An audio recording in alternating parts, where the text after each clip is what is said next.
Nithyanandam, with a gratitude to my Guru, His Holiness Paramahamsa Nithyananda Swami, or Swamiji, I welcome you to this video. In today's video, I wanted to share a little bit about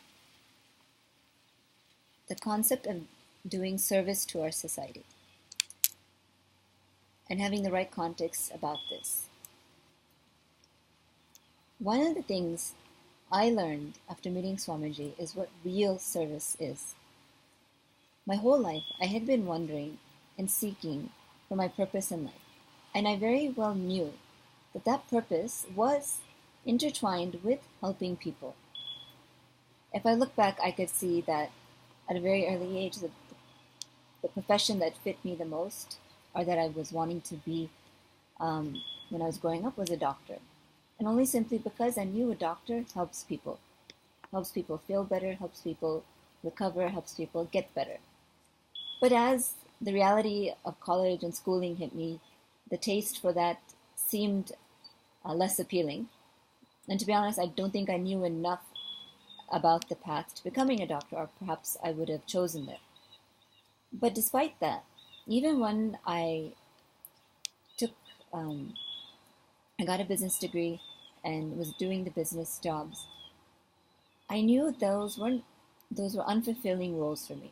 There's nothing technically wrong with them, but they weren't fulfilling me. And I knew I gravitated to the idea of professions that help people.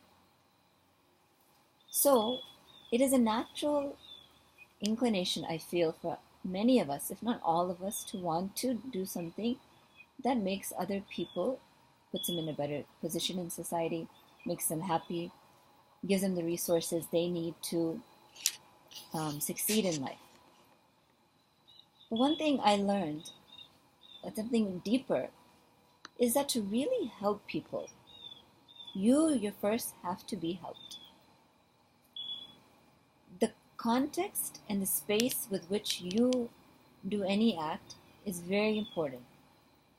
It actually determines how effective that act is and how that act lands on the other party or the other being. It's just like when you are on an airplane and they do the safety videos before you officially take off. You'll see that they always show the parent putting the mask on themselves first before they put the oxygen mask, on the child, the young child. Which sometimes that used to prick me a little bit. Like, why? Like, you feel like, oh, you have to put it on the young child first. But if your context is actually helping the child, then you need to survive that airplane ride the whole time, because that child is dependent on you and you guiding them. So actually, you putting on the mask first is actually doing something more for the child than putting the mask on the child first. So that made a lot of sense to me when I looked into it. So the same way, before we actually can really help our fellow man in society, we have to understand ourselves. We have to understand the space in which we operate. Are we really doing things from the space of compassion? Are we doing things from the space of fear, anger, disappointment? And we make up for it maybe with some certain, what looks like to society, good acts. But if our space is not aligned, or if it's coming from incompletion, then you will not feel as fulfilled, and the people receiving it won't get that maximum benefit, and they may also be incomplete in the process. And I'm speaking in very general terms, but the core is, before you can actually help anyone, it's very important that you help yourself. And that's where spirituality comes in. That's where the beautiful teachings of Swamiji, which is as per Hinduism, come in. They provide the pathway, the support, all the tools and techniques and knowledge to help you understand why you are the way you are, why the world is the way it is, and why you connect with God the way you connect or don't connect.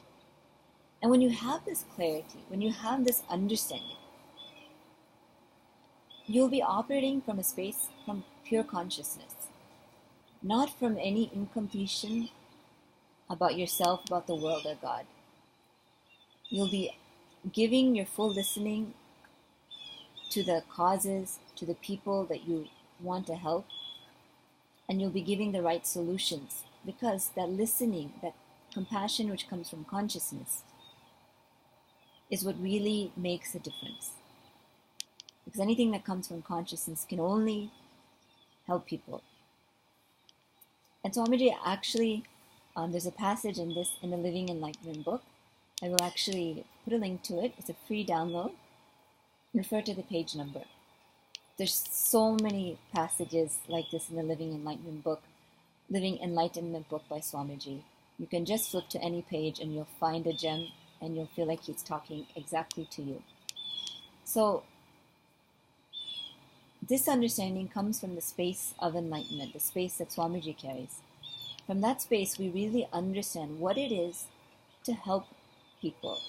Having the right context and having the right source, operating from the right source, is what makes a difference. So if you really want to make a difference in the world, it's really important to look in and make a difference inside of you with the right context. And like I said, you have so many tools available to you from Hinduism. Just go through Swamiji's YouTube channel, check out the videos, come to the workshops that are happening. You'll see that so much is going on and there's so much available to you to be the person you want to be and help the world the way you want to help. So hopefully this gave you some clarity and some points that were helpful. And if you have any questions on it, or if you have any feedback, I'm more than happy to take any messages, or please write your feedback below. And again, I'll put the link to Swamiji's Living Enlightenment book, so you can download it for free and just flip through and make it one of your top books. And it's basically like a Bible for living life the way it should be lived. So thank you, Swamiji, for sharing this deep knowledge with the world, and thank you everyone for listening, and Nithyanandam.